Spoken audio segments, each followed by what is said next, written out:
سزا کے خلاف اپیلوں پر فیصلہ محفوظ کر لیا گیا ہے۔ اسلام آباد کے ایڈیشنل ڈسٹرکٹ اینڈ سیشن جج 3 بجے فیصلہ سنائیں گے۔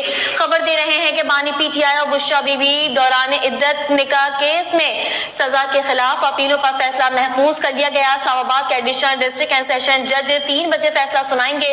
اس حوالے سے مزید تفصیلات جاننے کے لیے ہم نے رابطہ کیا ہے نمائندہ K21 نیوز ضمیر حسین ضمیر سے۔ جی ضمیر، اس حوالے سے آگاہ کیجیے۔ بشرا بی بی اور بانی پی ٹی آئی کے عدت نکاح کیس کا معاملہ ہے جس کے حوالے سے آج سماعت کی گئی ہے اور باقاعدہ طور پر اس کا فیصلہ محفوظ کر دیا گیا ہے جو کہ 3 بجے سنایا جائے گا۔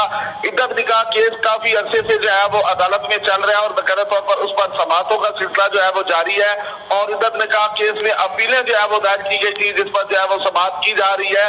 تو آج یہ فیصلہ جو ہے وہ محفوظ کر دیا گیا ہے جس سے کہ سیشن جج جو ہے وہ 3 بجے فیصلہ سنائیں گے۔ بانی پی ٹی آئی اور بشرا بی بی کے حوالے سے جو ہے عدت نکاح کیس کا جو ہے وہ فیصلہ محفوظ کر دیا گیا ہے جو کہ 3 بجے سنایا جائے گا۔ جی بہت شکریہ ضمیر حسین ضمیر، آپ نے ہمیں اپڈیٹ کیا۔ بانی P T I Bushra be be دوران عدت نکاح کیس میں سزا کے خلاف اپیلوں پر فیصلہ محفوظ کر لیا گیا۔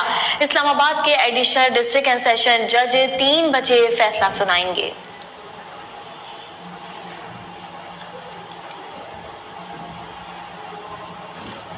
وزیر خزانہ محمد